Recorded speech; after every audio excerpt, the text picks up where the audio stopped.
Hello, welcome to ఆరోగ్యమస్తు. 5 నిమిషాల current పోతేనే మనం వెలివెల్లాడిపోతాం. మరి కళ్ళు లేని వాళ్ళ సంగతేంటి? అందుకే సర్వేంద్రియానాం నయనం ప్రధానం అన్నారు. మన పంచేంద్రియాలలో కంటికి అత్యంత ప్రాధాన్యత ఉంది. కళ్ళున్నా వాటిని అశ్రద్ధ చేస్తే దృష్టి లోపాలు రావచ్చు. వాటిల్లో పుట్టుకతో వచ్చేవి, వయసు పెరుగుతున్న కొద్దీ వచ్చేవి, శుక్లాల వల్ల వచ్చేవి, ఇలా రకరకాల దృష్టి లోపాలుంటాయి. అవి కూడా ఇబ్బందులు తెస్తాయి. అలాంటి దృష్టిలోపాలకు కారణాలు, పరిష్కార మార్గాలని, ఆధునిక నివారణ పద్ధతులు తదితర అంశాల గురించి ఈనాటి ఆరోగ్యమస్తు కార్యక్రమంలో తెలుసుకుందాం.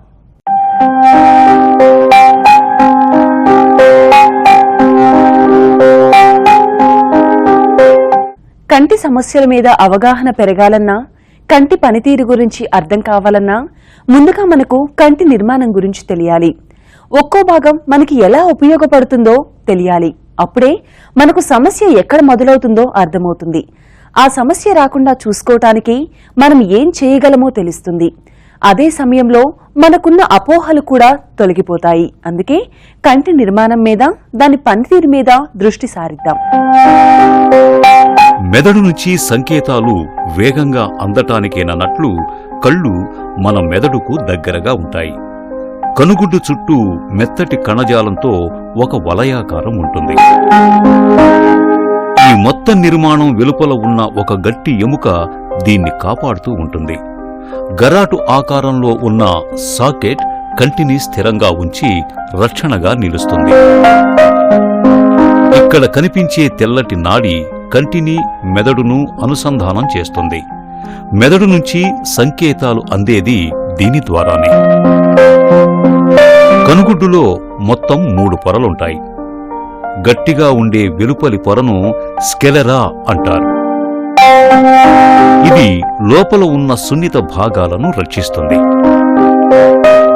పారదర్శకంగా ఉండే ఉబ్బిన ప్రదేశాన్ని కార్నియా అంటారు.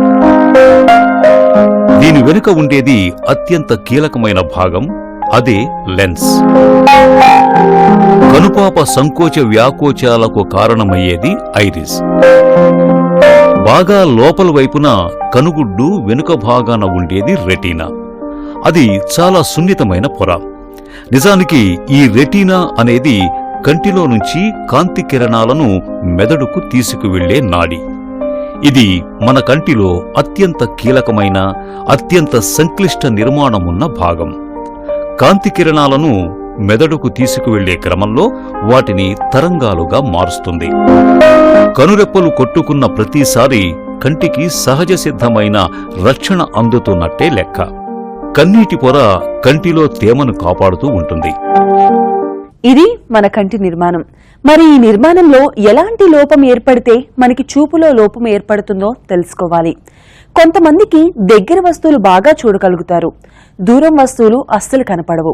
మరికొంతమంది దగ్గర వస్తువులు సరిగా చూడలేరు, కానీ దూరంగా ఉన్నవి మాత్రం బాగానే చూడగలుగుతారు. శాస్త్రీయంగా ఈ 2 రకాల లోపాల మధ్య ఎలాంటి తేడా ఉంది, ఎందుకు అలాంటి లోపాలు వస్తాయి అనే విషయాలను తెలుసుకుందాం.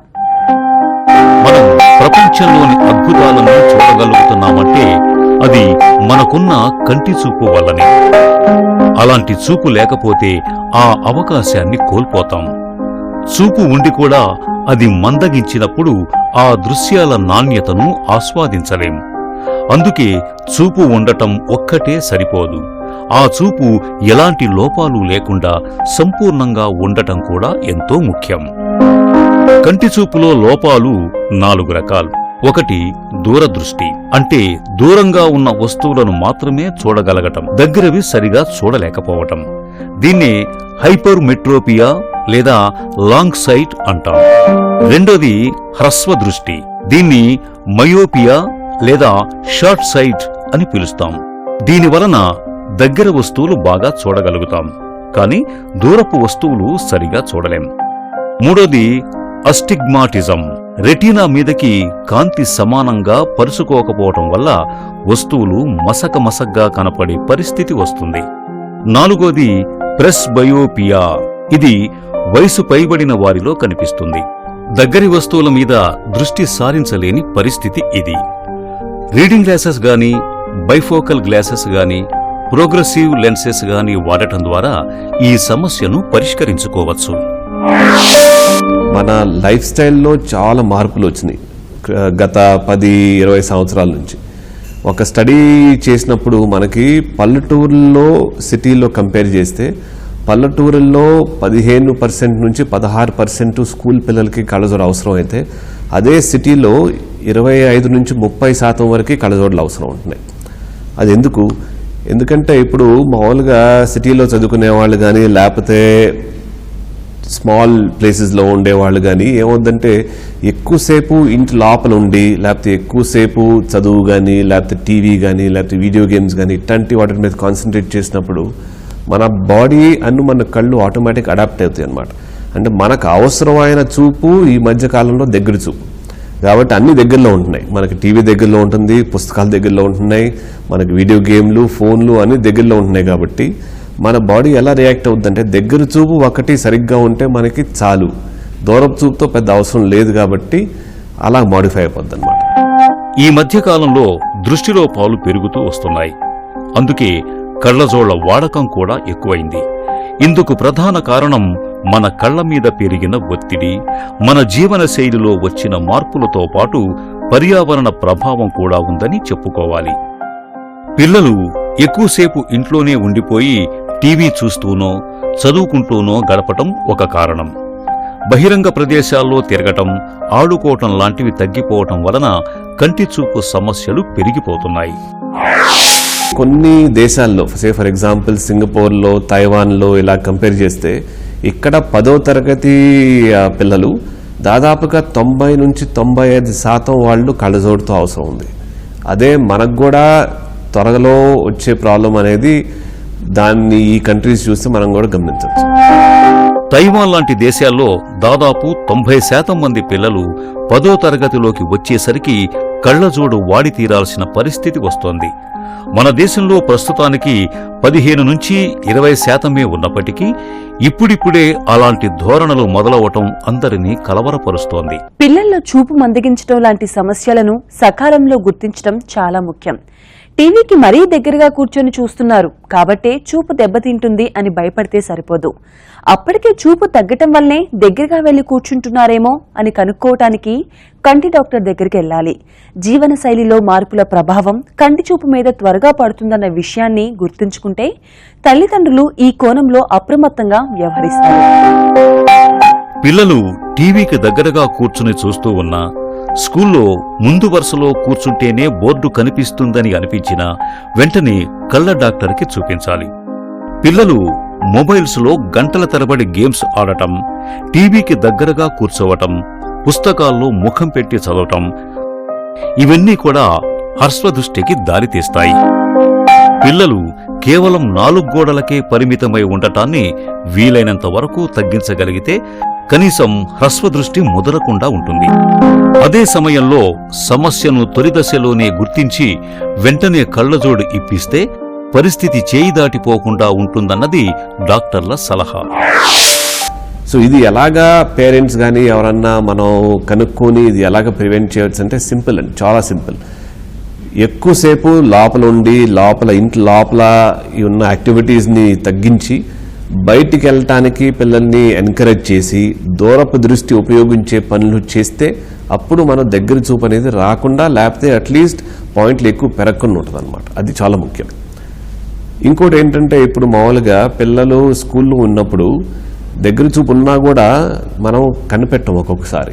సో కాబట్టి ఇక్కడ ఇలాంటి పరిస్థితుల్లో టీచర్ రోల్ అనేది చాలా ముఖ్యం. టీచర్ చెబితేనే మనకి పిల్లలు సరిగ్గా పర్ఫామ్ చేయట్లేదు లేకపోతే బ్లాక్ బోర్డ్ మీద ఉన్నాయి సరిగ్గా రాసుకోవట్లేదు అంటే ఏమంటే ఆ బాబుని కానీ పాపని కానీ కళ్ళ డాక్టర్ దగ్గర తీసుకెళ్ళి కళ్ళజోడు కోసం చెక్ చేయించడం అనేది చాలా ముఖ్యం. ఎందుకంటే పిల్లలకి ఇదే చూపు నార్మల్ అనుకుని అంటారు కానీ లేకపోతే ఈ చూపు నాది తక్కువ ఉంది నాకు పవర్ ఉందేమో అని ఆలోచించారు కదా. సో ఇది కూడా చాలా ఇంపార్టెంట్. డాక్టర్లు ఆప్టోమెట్రిక్ విధానంలో కంటి చూపు ఏ స్థాయిలో ఉందో అంచనా వేస్తారు. అయితే దృశ్యం మసకబారినట్టు కనపడటానికి చూపు మందగించటమే కారణం కాకపోవచ్చు. ఆప్టోమెట్రిక్ విధానంతో పాటు తరచూ రెటినోస్కోపు పద్ధతిలోనూ చూపు స్థాయిని లెక్కిస్తారు. పేషెంట్ కంటి ముందున్న లెన్సులు మారుస్తూ దూరంగా ఉన్న ఒక చుక్కను చూడమంటారు. ఒక చిన్న కాంతి చుక్క ప్రతిబింబం క్రమాన్ని అనుసరిస్తూ ఎక్కువ పవర్ ఉన్న లెన్సులు చూపిస్తూ కాంతి వక్రీభవనాన్ని లెక్కిస్తారు. హ్రస్వదృష్టి లేదా దూరదృష్టి లోపాలు ఉన్నట్లు తేలితే కళ్లద్దాలు వాడటం మంచిది. ఇప్పుడు ప్లాస్టిక్ అద్దాలు దొరుకుతున్నాయి కాబట్టి ప్రమాదవశాత్తు పగిలిపోవచ్చుననే భయం కూడా లేదు. కళ్లజోడుకు ప్రత్యామ్నాయంగా కాంటాక్ట్ లెన్స్ల వాడకం కూడా అందుబాటులోకి వచ్చినప్పటికీ వీలైనంత వరకు పిల్లలకు వాటిని సిఫార్సు చేయరు. చూపు మందగించినప్పుడు పరిస్థితి తీవ్రత ఆధారంగా చికిత్సా విధానాన్ని ఎంచుకుంటారు. చిన్న చిన్న సమస్యలే అయితే అలా వదిలేసినా పర్వాలేదు. కానీ లక్షణాలు బాగా కనపడుతుంటే మాత్రం కళ్లద్దాలు లేదా కాంటాక్ట్ గ్లాసెస్ లేదా సర్జరీ, ఒక్కోసారి ఈ మూడూ కలిపి కూడా వాడతారు. కళ్లద్దాల వాడకం చాలా సులువైన, సురక్షితమైన పరిష్కార మార్గం. కంటి డాక్టరు తగిన అద్దాలు సూచిస్తారు. ఆ తరువాత కాంటాక్ట్ లెన్సులు. ఇవి చాలా స్పష్టమైన కంటి చూపునిస్తాయి. దృశ్య క్షేత్రం విశాలంగా ఉంటుంది. సరిగా వాడుకోగలిగితే ఇది కూడా సురక్షిత విధానమే. కాంటాక్ట్ లెన్స్ మామూలుగా పిల్లలకి మనం అంత సజెస్ట్ చేయము. ఎందుకంటే వాళ్ళు దాన్ని కేర్ తీసుకుంటారో లేదో, దాన్ని సరిగ్గా క్లీన్ చేసుకుంటారో లేదో మనం మానిటర్ చేస్తే గానీ అవి సేఫ్ కాదనమాట. ఇంకోటి ఏంటంటే కాంటాక్ట్ లెన్స్ పెట్టుకొని రాత్రిపూట పడుకోవటం లేకపోతే నిద్రపోవటం ఇట్లాంటివి చేస్తే కంట్లో ఇన్ఫెక్షన్స్ రావడానికి కూడా అవకాశాలు ఉన్నాయి. కాబట్టి రోజుకి 10 నుంచి 12 గంటలు దాన్ని ఉపయోగించిన వాళ్ళే కాంటాక్ట్ లెన్స్కి సూటబుల్గా ఉంటారు. రోజంతా మనకి కాంటాక్ట్ లెన్స్ పెట్టుకుని ఉండాలి, అది పెట్టుకుని నిద్రపోవాలంటే కుదరదు. కళ్లజోళ్ల ద్వారా దృష్టిలోపాన్ని సవరించటం అనేది చాలా సురక్షితమైన, సులభమైన మార్గం. అయితే శాశ్వతంగా పరిష్కరించుకోవటానికి సర్జరీని ఆశ్రయించటం మంచిది. అందులోనూ లేజర్ ఆధారంగా చేసే అత్యాధునిక చికిత్సా విధానాలు ఇప్పుడు అందుబాటులోకి వచ్చాయి. వాటి అవసరం, అందులో రకాలు, ప్రయోజనాలు వంటి విషయాల గురించి వివరంగా చర్చిద్దాం. సర్జరీలతో కార్నియా ఆకారాన్ని శాశ్వతంగా మారుస్తారు. ఈ మార్పు వలన కంటి దృష్టి పునరుద్ధరించబడుతుంది. ఈ సర్జరీలలో చాలా రకాలున్నాయి. గడచిన 50 ఏళ్ల కాలంలో ఈ సర్జరీలలో నాటకీయమైన మార్పులు వస్తూ వాటి ఫలితాలు మెరుగుపడుతూ వచ్చాయి. 1987లో ఫోటో రిఫ్రాక్టివ్ క్యారటెక్టమీ లేదా పీఆర్కేగా పిలువబడే లేజర్ సర్జరీ అందుబాటులోకి వచ్చింది. ఆ తర్వాత 3 ఏళ్లకే లేజర్ అసిస్టెడ్ ఇన్సైటు క్యారటోమిలియోసిస్ లేదా లాసిక్ పేరుతో మరో లేజర్ సర్జరీ కూడా అందుబాటులోకి వచ్చింది. అయితే అందరికీ ఈ సర్జరీలు చేయవచ్చునా? నిజానికి ఈ సర్జరీలలో పేషెంట్ ఎంపిక చాలా ముఖ్యం. కనీసం 18 ఏళ్ల వయసుండి పవర్ పెరుగుదలలో స్థిరత్వం వచ్చిందన్న నమ్మకం కలిగిన తర్వాతనే ఇవి చేయటం మంచిది. ఒకసారి లేజర్ సర్జరీ చేసిన తర్వాత మళ్లీ పవర్ కరెక్షన్ కుదరదు కాబట్టే ముందుగా ఆ పెరుగుదల ఆగిపోయిందని నిర్ధారించుకున్న మీదట లేజర్ సర్జరీ చేస్తారు. పేషెంట్ గత చరిత్ర, దృష్టిలోపంలో స్థిరత్వం, క్షుణ్ణంగా వైద్య పరీక్షలు చేసిన తర్వాతనే సర్జరీకి పూనుకోవటం వలన ఫలితాలు అద్భుతంగా వస్తాయి. సర్జరీలో లోపాన్ని సరిదిద్దటంలో ఒక్కోసారి తక్కువగా దిద్దటం, ఒక్కోసారి ఎక్కువగా దిద్దటం లాంటి సమస్యలు రావచ్చు. దానివలన చూపులో కొన్ని అసమానతలు ఏర్పడే ప్రమాదం ఉంది. మధ్య వయసు వారికి, వృద్ధులకు వచ్చే కంటి చూపు సమస్యలు ఎలా ఉంటాయి? సాధారణంగా వయసుతో పాటు వచ్చే చత్వారానికి కళ్లజోడే సరైన పరిష్కారమని భావించటానికి కారణాలేంటో ఇప్పుడు చూద్దాం. శుక్లాలకు ఎలాంటి శస్త్రచికిత్స చేస్తారు అనే విషయాల మీద ఇప్పుడు దృష్టి సారిద్దాం. మయోపియా లేదా హ్రస్వదృష్టి ఉన్నవాళ్లలో గ్లకోమా వచ్చే అవకాశం ఉంటుంది. ఇది సర్వసాధారణం కాకపోయినా అవకాశాలైతే ఉన్నాయి. మైనస్ పవర్ ఉన్నా, ప్లస్ పవర్ ఉన్నా తగినట్టుగా దాన్ని సరిదిద్దటం ఇప్పుడు చాలా సునాయాసంగా జరిగే పనేనంటారు డాక్టర్లు. కంటి శుక్లానికి ఆపరేషన్ చేసిన తరువాత కంటి చూపులో వచ్చే మార్పులకు అనుగుణంగా మల్టీఫోకల్ లెన్సులు వాడాల్సిన పరిస్థితి రావచ్చు. 2 రకాల పవర్స్కు సర్దుబాటు అయ్యే క్రమంలో ఇలాంటి లెన్సులు వాడటం మామూలు విషయమేనని కూడా డాక్టర్లు చెబుతారు. ఆపరేషన్ చేసిన తర్వాత కంట్లోపల లెన్స్, న్యాచురల్ లెన్స్ తీసి ఆర్టిఫిషియల్ లెన్స్ పెడతాం కదా, ఆర్టిఫిషియల్ లెన్స్కి ఫోకసింగ్ పవర్ ఉండదు అనమాట. కాబట్టి ఆపరేషన్ చేయగానే ఎమ్మటే మళ్ళీ దగ్గర చూపుకి అద్దాలు అవసరం ఉంటాయి. దీనికి కూడా కొత్త టెక్నాలజీ మూలాన కొత్త రకం లెన్సులు కనిపెట్టారు. ఇది మల్టీఫోకల్ లెన్స్లు అంటారు అనమాట. మల్టీఫోకల్ లెన్స్లు అంటే ఏంటి? దూరపు చూపు ప్లస్ దగ్గర చూపు రెండు కనిపించే లెన్స్ చుక్కలో ఆపరేషన్ చేసిన తర్వాత పెట్టడానికి. దీని మూలాన కళ్ళజోడు అవసరం అనేది కొంచెం తగ్గుద్ది అనమాట. సో దాదాపుగా మన కంట్లో ఉండటానికి లోపాలు లేకపోతే పవర్ మూలాన వచ్చే ప్రాబ్లమ్స్ అన్నీ ఒక సమరీ అన్నమాట ఇది. కంటి చూపు పూర్తిగా లోపించినప్పుడు మాత్రం పూర్తిగా కార్నియా మార్చక తప్పదు. పుట్టుకతో అంధులైనా సరే కార్నియా మార్పిడి అనివార్యం. అయితే కార్నియా కోసం దాతల మీద ఆధారపడే పరిస్థితి నుంచి విముక్తి కలగాలంటే కృత్రిమంగా కార్నియాల తయారీ జరగాలి. ఈ దిశలో పరిశోధనలు ఫలించాలి. ఇక మధ్య వయసు వాళ్లల్లో అంటే 40 ఏళ్లు పైబడిన వాళ్లలో వచ్చే చూపు సమస్యను చత్వారం అంటారు. ఇలాంటి వాళ్లకు చదవటం ఒక సమస్యగా మారుతుంది. అంటే దగ్గరగా ఉన్న వాటిని సరిగా చూడలేరు, మిగతా అంతా బాగానే ఉంటుంది. అయితే ఇలాంటి వాళ్లకు రీడింగ్ గ్లాసెస్ అవసరమవుతాయి. చత్వారాన్ని సరిదిద్దటానికి కళ్లజోడే సరైన మార్గమని డాక్టర్లు చెబుతారు. కళ్లజోడు వాడటం మొదలుపెట్టిన తర్వాత అదే పనిగా వాడుతూ ఉండాల్సిందేనా అనేది చాలా మందికి వచ్చే అనుమానం. విటమిన్ ఏ ఉండే ఆహారం తీసుకుంటే చూపు మెరుగవుతుందన్న అభిప్రాయం కూడా చాలా మందిలో ఉంటుంది. అదేవిధంగా కళ్లజోడు వలన తలనొప్పి వస్తుందని కూడా కొంతమంది అనుకుంటూ ఉంటారు. కళ్లజోడు పవర్ తగ్గుతుందని కొంతమంది ఫిర్యాదు చేస్తూ ఉంటారు. తల్లిదండ్రులు కళ్లజోడు వాడే వాళ్లైతే పిల్లలకు కళ్లజోడు వస్తాయంటారా? ఈ అనుమానాలకు జవాబులు కనుక్కుందాం. జన్యుపరమైన కారణాల వలన కూడా కళ్లజోడు రావచ్చునని పరిశోధనల్లో తేలింది. కంటి వ్యాయామాలతో పూర్తిగా చూపు పునరుద్ధరించటం సాధ్యమనటానికి ఆధారాలు లేవన్నది అలోపతి డాక్టర్ల వాదన. పవర్ అనేది మేబీ 0.5 అలాగా ప్రోగ్రెషన్ అనేది ప్రివెంట్ చేస్తుందే కానీ కంప్లీట్గా కళ్ళజోడు తీసేయటం అనేది అయితే జరగదు. మనం మామూలు రెగ్యులర్ మెడిసిన్ కాకుండా వేరే ఆయుర్వేదలో కానీ యునానీలో కానీ మీరు చాలా బుక్స్ పుస్తకాలు చదువుంటారు. ఈ how to prevent glasses, how to get rid of your glasses అని చాలా పుస్తకాలు ఉన్నాయి. అది చిన్నప్పుడు మా పేరెంట్స్ కూడా చదివి నన్ను కూడా చేయించారు ఎక్సర్సైజ్లు అవన్నీ. నేనేం పని చేయలేదు. ఎట్టైనా కళ్ళజోడు వచ్చింది, కళ్ళజోడు అట్టాగే కంటిన్యూ అయిపోతుంది. సో అవి ట్రై చేయడం మూలాన కంటికైతే హానికరమేం కాదు. ఆయుర్వేద కానీ లేకపోతే కళ్ళకున్న ఎక్సర్సైజెస్ కానీ సో ట్రై చేయడం తప్పేం లేదు, ట్రై చేయవచ్చు. బట్ అవి పని చేస్తాయో లేవు అనేది ప్రస్తుతానికి మన దగ్గర ప్రూఫ్ అయితే లేదు. సరైన పోషకాహారం తీసుకోవటం ద్వారా మొత్తంగా కంటి ఆరోగ్యం మెరుగుపడుతుందే తప్ప కళ్లజోడు మానేసే పరిస్థితి మాత్రం రాదని అంటున్నారు. జనరల్గా విటమిన్ ఏ ఎక్కువ తీసుకుంటే కళ్ళకి మంచిది అనుకుంటాం, కానీ విటమిన్ ఏ తీసుకుంటే కళ్ళ ఓవరాల్ హెల్త్కి మంచిది, కానీ కళ్ళజోడు మీద పెద్ద ఎఫెక్ట్ ఉంటుంది అనమాట. విటమిన్ ఏ తీసుకోవడం ఇంపార్టెంట్. విటమిన్ ఏ ఏంటంటే మనకి అన్ని ఎల్లో లేకపోతే ఆరెంజ్ కలర్ ఫ్రూట్స్ అండ్ వెజిటబుల్స్లో విటమిన్ ఏ ఉంటుంది. మామిడికాయలు కానీ, క్యారెట్ కానీ, పపాయా కానీ అన్నిట్లో విటమిన్ ఏ ఎక్కువ ఉంటుంది. దాని తోడుగా మనకి గ్రీన్ లీఫీ వెజిటబుల్స్ అంటే పప్పుకూరలు, తోటకూరలు ఇవన్నిట్లో కూడా విటమిన్ ఏ ఎక్కువ కంటెంట్ ఉంటుంది. కాబట్టి ఇది తినటం మూలాన బాడీకి బెనిఫిట్, కళ్ళకి ఓవరాల్ బెనిఫిట్. బట్ గ్లాసెస్ కళ్ళజోడైతే పోతాం. అయితే కళ్లజోడు వాడకం వలన తలనొప్పి వస్తుందనే ఫిర్యాదులను మాత్రం అంత సులభంగా కొట్టిపారేయలేం. ఏ కారణం వలన వస్తున్నదో తేల్చుకున్న తరువాత కళ్లజోడుకు ఏమాత్రం సంబంధం ఉన్నదనేది నిర్ణయిస్తారు.